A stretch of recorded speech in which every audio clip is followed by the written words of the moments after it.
भगवत गीता अध्याय 2 श्लोक 70 का अर्थ। जिस प्रकार विभिन्न दिशाओं से जल से भरी हुई नदियां अपनी मर्यादा में रहकर स्थिर समुद्र में प्रवेश करती हैं, फिर भी समुद्र विचलित नहीं होता और अपने ही सीमा में रहता है, ठीक उसी प्रकार जिस व्यक्ति में सभी इच्छाएं बिना किसी विकार को उत्पन्न किए प्रवेश करती हैं, वही व्यक्ति परम शांति को प्राप्त करता है, न कि वह जो कामनाओं की पूर्ति में लगा रहता है।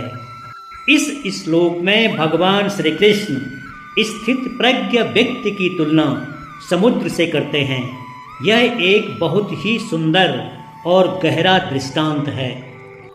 इसमें पहली चीज है कि समुद्र की स्थिरता, यानी समुद्र हमेशा जल से भरा रहता है और उसमें नदियां लगातार जल को डालती रहती हैं, खासकर वर्षा ऋतु में।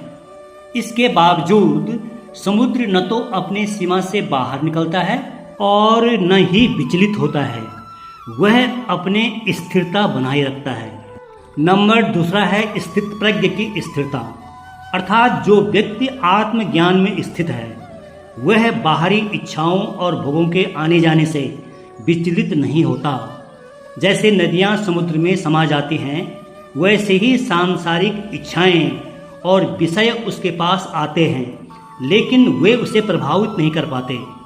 वह अपने भीतर ही शांति और स्थिरता को बनाए रखता है। नंबर तीसरी बात है कि शांत और अशांत।